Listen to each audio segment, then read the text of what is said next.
Hey guys, my name is Divya. I am a doctor and I have been in a management role with a healthcare company for a while. I've taken a series of management exams in my life, and one of them just happens to be the SHRM.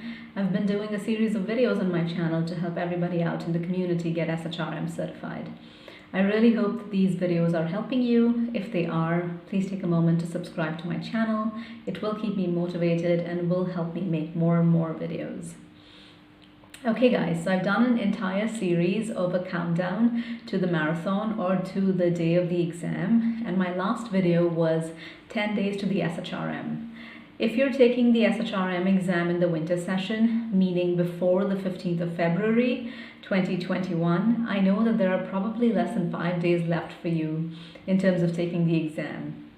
So today's video maybe a nice little review, but I do understand if it's not the most helpful video for you guys.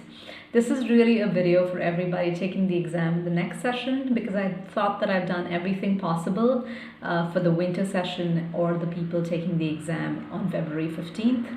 Regardless, it's up to you whether you want to watch the video till the end or not. I would totally understand it either way. Big shout out for all of you guys taking the exam in the winter session. But we do have to gear up for the next session also. So let's begin. This is a highly requested video, guys, because a lot of people have messaged me saying, please tell us how you studied for every single competency. So they wanted me to do an in-depth tutorial or an in-depth video about how I studied leadership, business, interpersonal, workplace, organization, etc., etc. So I just wanted to pick one competency for the day and do a few topics on it. So today I've chosen business, really for no rhyme or reason. I just thought we won't start at the top because that would be too cliched. And we'll start somewhere that I do think is important, and there are a bunch of questions on the exam, in terms of this competency. It's true of every competency, but as I said, I just picked one.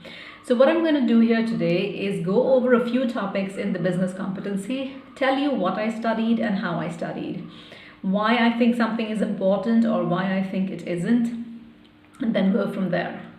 So almost all the notes that you will see on my screen today, they come from the learning management system. So I have not made any notes on my own, just to give you the heads up on that. For the simple fact that I've shared this before, I'm always scared of making notes. I feel like I'm going to miss something, and I don't want to do that. If I'm using paper, I do write over the paper, but that's about it. I don't make copious notes and rewrite the entire textbook or any of the modules in the learning management system, because I think I'm not committed enough. I've never had that kind of commitment, and it also doesn't help me retain things to my memory or commit it to memory. So I've done enough talking, enough of an introduction. Let's get right into the video, and it will give you a fair idea of how to study the business competency. Okay guys, so these are the notes from the learning management system for the business competency that I wanted to share with you. As I said, I will not be covering every single topic in business competency, but just to give you an idea of how I approached the things that I feel are important. So just going over key things, not to say that this is the only thing on the exam. Every single topic is important, but I just want to give you an overview and how to approach the studying bit. So let's just start with this topic called value creation. So the learning management system goes into a nice definition of what value is and how it's different from values, and how an organization can actually create value for itself. In the next topic, you will see the value chain members, and I do think this is important in terms of primary and secondary activities, because let's just say we're creating a product, right? You need R&D for that. You need operations, you need marketing, you need the fulfillment center, and of course you need the customer who's going to buy your product. I think in this entire array, it's also important to note where HR falls. We're falling in the secondary activities, but then we do have things that are important, and they talk about that in the pages to come. So I think good to know primary, secondary activities and how value is created.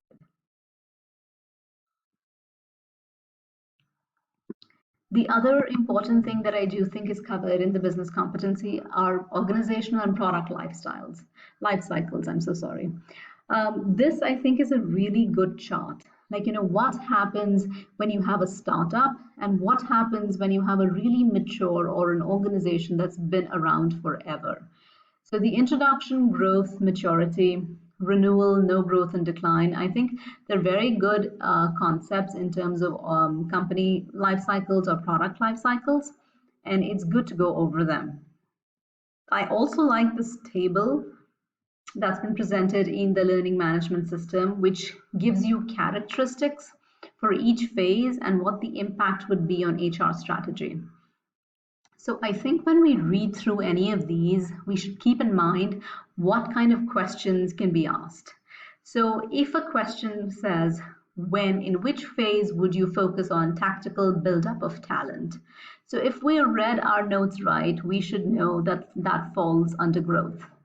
And I think that's the way to approach this, not just read through the traits and the impact on HR strategy, but be able to identify which traits and which particular characteristic falls in which part of the product lifecycle. Another interesting question is, when do you need greater control, or when do you need more formalization? And again, we should know just by understanding our notes that that would be under maturity, the maturity phase of the organizational life cycle. Another good topic in the business competency includes Porter's 5 forces analysis. So this is a framework which was designed to identify industries that were more likely to be profitable and what should they be thinking about, when they're in the market. I think whether you're a product or you're a service, I think it's good to think of all these things in terms of Porter's analysis. Is there a threat for substitution? How easy is it to substitute your product for something else? So I always like to think of examples like tea versus coffee. If the price of tea goes up, will people substitute it with coffee? I think it's one of those things that's talked about in economics all the time, and I think it's good to keep in mind. Threat of entry. How easy is it for a competitor to enter the market? Like, do you have an easy product to make?